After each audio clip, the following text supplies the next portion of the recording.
में विधायक पल्लवी पटेल के द्वारा बनारस में हुए मामले को लेकर प्रेस वार्ता की गई।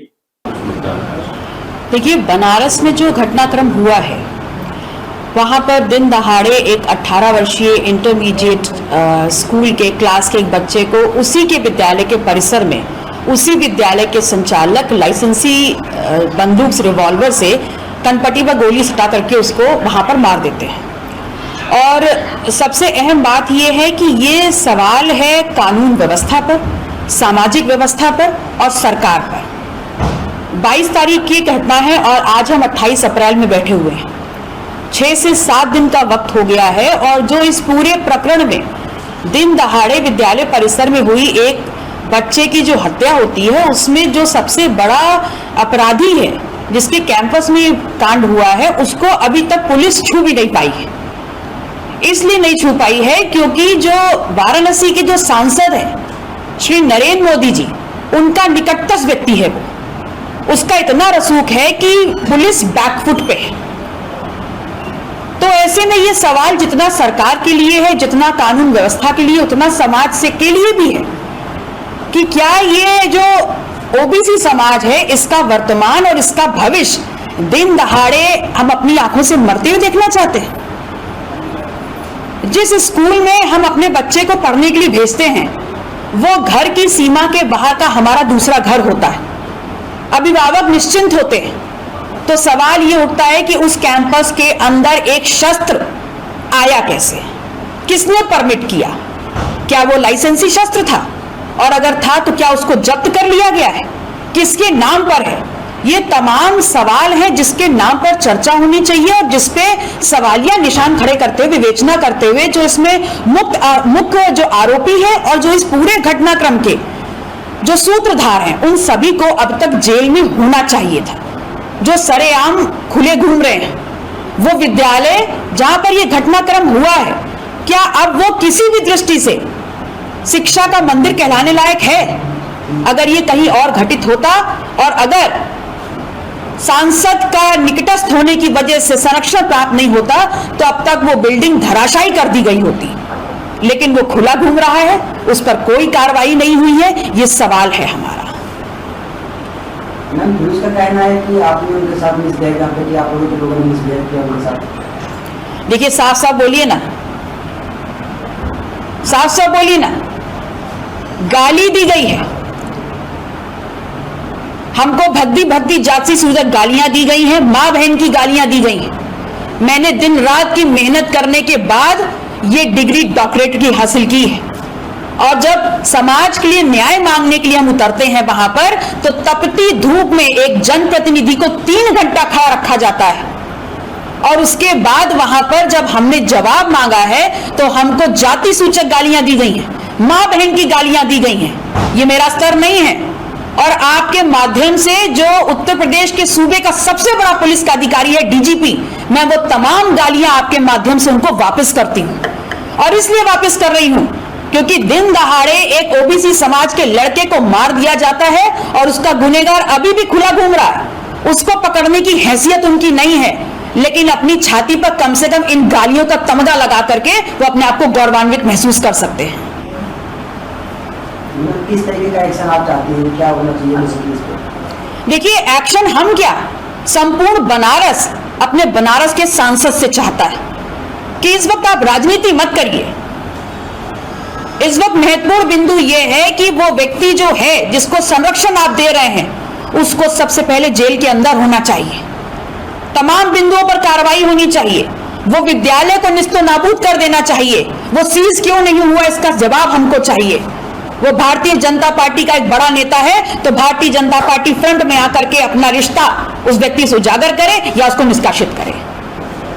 अगर गिरफ्तारी नहीं हुई तो क्या आंदोलन करेंगी और आपके साथ जो मिसबिहेव हुआ, जो आरोप लगा रही है, उस पर क्या FIR भी दर्ज हुआ है?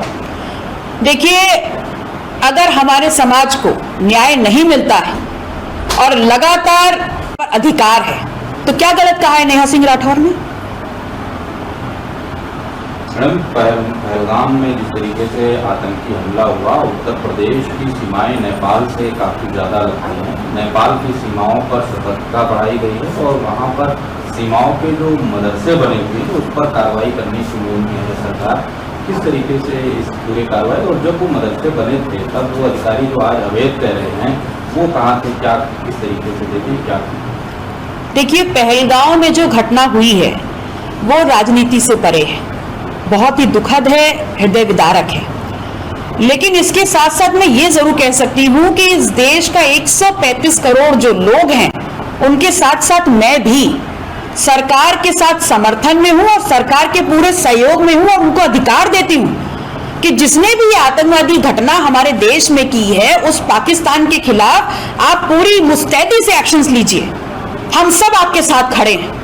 लेकिन भारतीय जनता पार्टी जो हिंदू धर्म और हिंदुत्व की बात कर रही है वो इस बात को भी समझ ले कि हिंदू धर्म के जो सबसे बड़े गुरु हैं जो शंकराचार्य हैं वो ये भी कह रहे हैं कि अगर भारतीय जनता पार्टी की सरकार पाकिस्तान के खिलाफ वास्तविक युद्ध का ऐलान नहीं करती है तो इस बात को भी मान लेना चाहिए कि भारतीय जनता पार्टी के लोग भी इस पूरे घटनाक्रम में शामिल हैं।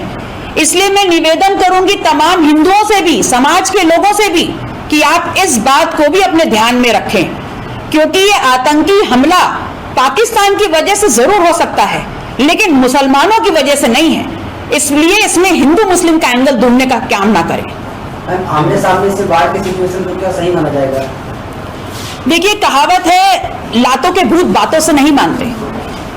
अभी पुलवामा से हम उबरे नहीं थे और पहलगांव हमारे सामने आ गया। हम कड़ी कार्रवाई करेंगे, कड़ी कार्रवाई करेंगे तो कड़ी कार्रवाई करिए ना। इस देश का एक एक व्यक्ति, हर राजनीतिक दल, हर राजनेता, इस देश की 135 करोड़ जो जनसंख्या है वो आपके साथ समर्थन और आपको पूरा अधिकार दे रही है कि आप वास्तविक लड़ाई में उतरिए, आर पार की लड़ाई लड़िए और परिणाम हासिल करिए। सुरक्षा को लेकर आप क्या कहेंगे? जिस तरीके से आतंकवादी सुरक्षा तो गृह मंत्रालय के अंदर में आती है, सुरक्षा को लेकर आप क्या कहेंगे? देखिए, निस्संदेह ये भारतीय जो प्रशासनिक सीमा है उसके अंदर नागरिकों के ऊपर हमला हुआ है और अगर इस देश का नागरिक अपनी सीमा में अपने आप को सुरक्षित महसूस नहीं कर रहा है तो ये एक बहुत बड़ी इस देश के लोगों की सुरक्षा में चूक है। मुझे याद है जब 26/11 का अटैक हुआ था उस वक्त तत्कालीन गृह मंत्री शिवराज पाटिल जी ने नैतिक जिम्मेदारी लेते हुए अपने पद से इस्तीफा दिया था, लेकिन अभी तक हमारे देश का गृह मंत्री जनता के सामने किसी संबोधन के लिए नहीं आया है, तो उनको भी नैतिक जिम्मेदारी लेनी चाहिए कि उनसे भारी चूक हुई है। क्या लगता है कि भारत और नेपाल का जो सीमा है, अगर संरक्षण मिलता है तो मैं पटेल समाज के एक एक घर तक जाऊंगी, एक एक घर तक जाऊंगी और ये बात बताने का काम करूंगी कि पटेल समाज का खून इतना निकृष्ट नहीं हो सकता और उसकी नसों में खून बह रहा है कि नहीं बह रहा है कि आपका खून इतना ठंडा पड़ गया है कि हमारे भविष्य को सरेआम गोली मार दी जाएगी। हमने अपने बच्चों को इसलिए पैदा नहीं किया है, आपके भी बच्चे होंगे, क्या आप ये बर्दाश्त कर पाएंगे? तो इसलिए ये हम सब की नैतिक जिम्मेदारी है कि पुरजोरी से जो आवाज हम उठा रहे हैं उसको आप भी इस पूरी आवाज को, इस अन्याय को मुखर होकर के उठाने का काम करें। मैं तो हर गांव, हर शहर जाऊंगी और अपने समाज को इकट्ठा करके इसको बड़े आंदोलन में तब्दील करूंगी। पहले रोडों पे तो गोलियां मारी जाती थी, अब स्कूलों जो शिक्षा का बहुत बड़ा मंदिर कहा जाता है उसके अंदर इतनी बड़ी घटनाएं हुई है और कहीं ना सरकार जो कह रही है तो जीरो टॉलरेंस की बात करिए और इतनी बड़ी घटना हुई है वो अपनी पीठ पर खटपा रहे, कैसे देखते? देखिए, ये जो प्रधानमंत्री है ये प्रधानमंत्री बनारस का सांसद है, वहां के लोगों ने वोट देकर के जनप्रतिनिधि बनाया और तब वो इस देश के प्रधानमंत्री बने और वो बड़ी छाती ठोक कर कहते हैं कि क्राइम के खिलाफ हमारा जीरो टॉलरेंस की नीति है। तो अगर जीरो टॉलरेंस की नीति है तो आपके ही क्षेत्र में, उस सांसद के ही क्षेत्र में उनका ही निकटस्थ व्यक्ति जो है वो खुलेआम क्यों घूम रहा है? अब तक कार्रवाई क्यों नहीं हुई है? यही तो सवाल है। और ये सिर्फ कानून व्यवस्था का सवाल नहीं है, सामाजिक व्यवस्था का भी सवाल है। ये सरकार के लिए सवाल नहीं है बल्कि ये स्वयं हम सब के लिए भी सवाल है कि हम क्या अपने बच्चे दिन दहाड़े, ये पिछड़ा समाज बच्चे अपनी लिस्टें पैदा कर रहा है कि हमारे भविष्य को दिन दहाड़े मार दिया जाए और हम चुपचाप बैठे रहें?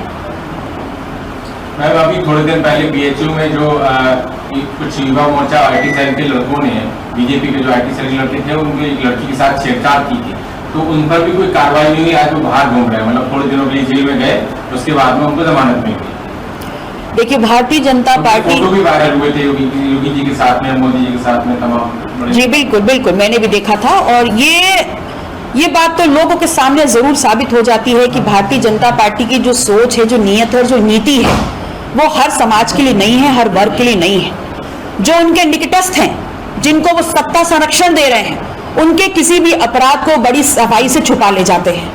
और उसके जीता जागता उदाहरण हेमंत पटेल के साथ जो बनारस में हुआ वो है, उसका जीता जागता उदाहरण एक छात्र के साथ जो BHU हिंदी यूनिवर्सिटी में हुआ है वो है। हम उन सभी को एक धारा में, एक श्रृंखला में पिरोते हुए सिर्फ इतना जानते हैं कि हमारे सांसद को, अपने निकटस्थ लोगों को आप संरक्षण देना बंद करिए। यह आंदोलन एक बड़ा आंदोलन बनेगा और न्याय की लड़ाई हम अंतिम सांस तक लड़ेंगे। मैं बीते दिनों समाजवादी पार्टी के राज्यसभा सांसद रामजीलाल सुमन के काफिले पर हमला हुआ, कैसे देखते हैं, क्या कहेंगे?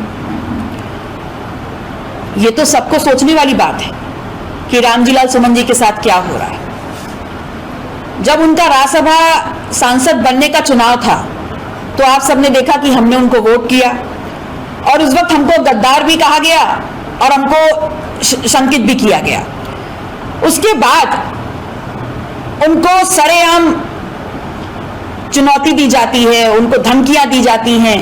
उस वक्त भी इसी राजधानी की सड़कों पर हमने उनके साथ खड़े होकर के उनके लिए, उनके पक्ष में बड़ा विरोध प्रदर्शन किया था। हाँ, और उसके बाद सुमन साहब ने हमको फोन भी किया, उन्होंने धन्यवाद भी कहा और ये भी कहा कि कम से कम आप तो हमारे साथ हैं। और तब मैंने उनसे कहा था कि धन्यवाद देने जैसी कोई बात नहीं है, ऐसे किसी भी शोषण के खिलाफ लड़ने के लिए मैं प्रतिबद्ध हूं। और आज भी जो उनके साथ हुआ है, मैं पुनः आपके सामने दोहरा रही हूं कि मैं उनके साथ पूरी मजबूती से खड़ी हूं। हमारा संगठन उनके साथ पूरी मजबूती से खड़ा हुआ है। पहलगाम हमले को लेकर लोक गायिका नेहा सिंह राठौर के ऊपर FIR हुई है, देशद्रोह का मुकदमा लगाया गया, कैसे देखते हैं? लोकतांत्रिक व्यवस्था है ये देश, यहां पर अपनी बात कहने की, मथुरा की